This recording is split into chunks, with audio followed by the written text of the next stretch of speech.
네, 안녕하세요. 트럼프가 지명한 연준 이사 새로운 분 한번 이야기해 보겠습니다. 파월은 이제 점점 이름이 잊혀져 가네요.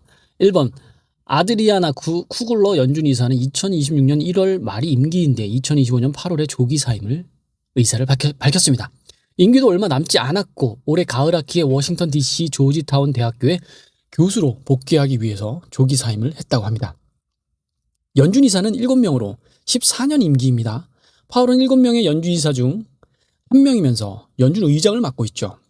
퇴임 많은 쿠글러 이사의 후임을 트럼프가 임명하면 7명의 연준 이사 중 3명이 트럼프가 임명한 이사가 되는 것입니다. 쿠글러 이사의 후임으로 트럼프는 스티브 미런을 지명했다는 기사가 나옵니다.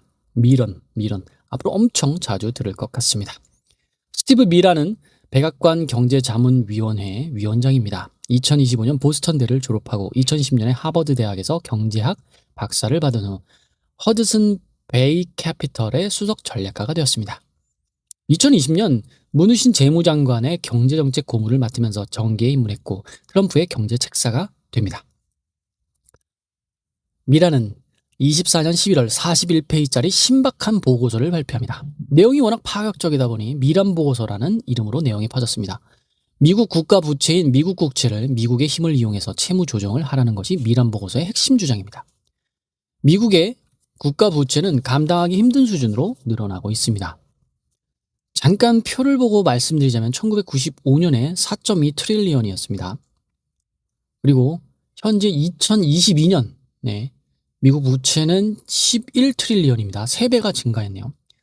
그런데 5년 거의 25년 동안 3배가 증가했는데 지난 4년 한 5년 만에 몇 트릴리언이 됐냐면 35 트릴리언이 됐습니다. 25년 동안 3배가 올랐는데 5년 동안 3배가 올랐고 그 이상이 지금 진행되고 있습니다. 점점 인플레이션처럼 빨라지는 거죠. 14번 계속 읽어보겠습니다. 미국의 의회 예산국 12호는 2025년 부채 상환 비용이 국방비보다 많아질 것이라고 보고를 합니다. 미국 정부는 10년간 국채이자만 12조 4천억 달러를 내야 합니다. 미국인 한 명당으로 계산하면 5천만 원이나 내야 됩니다. 저금리 시절에 발행한 장기 국채 비중이 줄고 고금리 비중이 높아지면서 국채이자 부담은 가파르게 증가하고 있죠.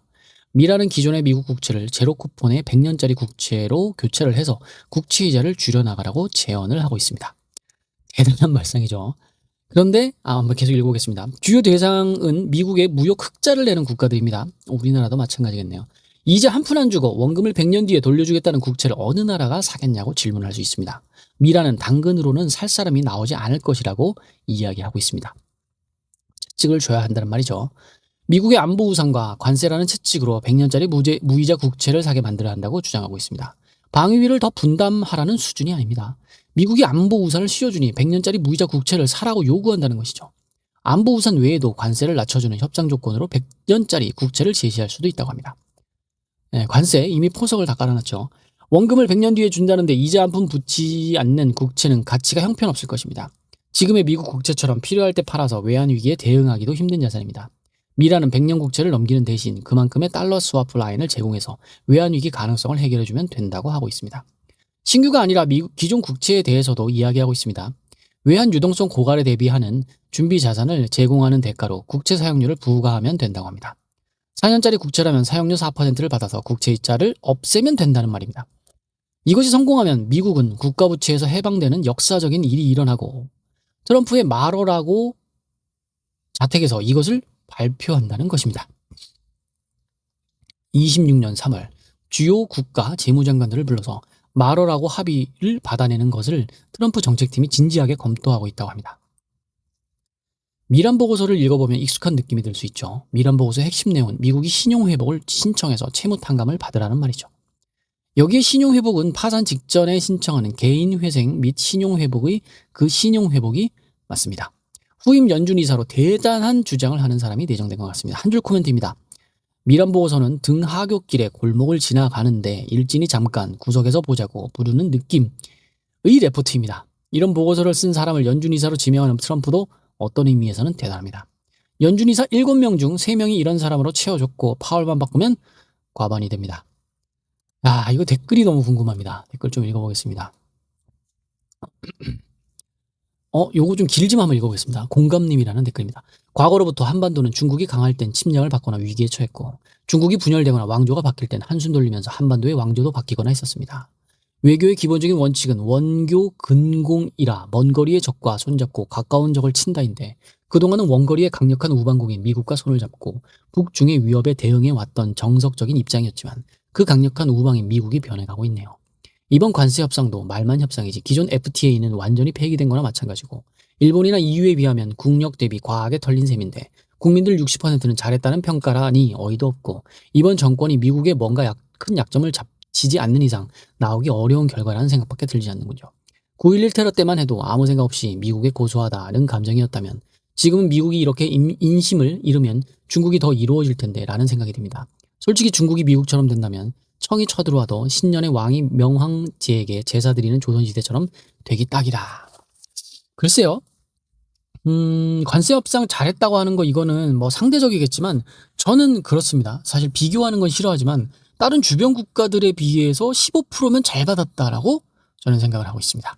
네, 그 이상 그 이하도 아닙니다. 자, 조금만 더 읽어보겠습니다. 천님, 오늘 사면 100년 뒤 무려 원금을 드립니다.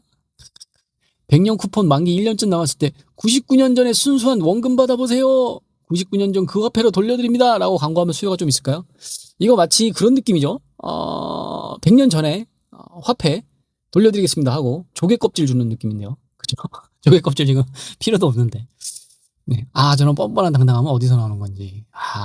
재밌습니다. 재밌습니다. 조금만 더 읽어보겠습니다.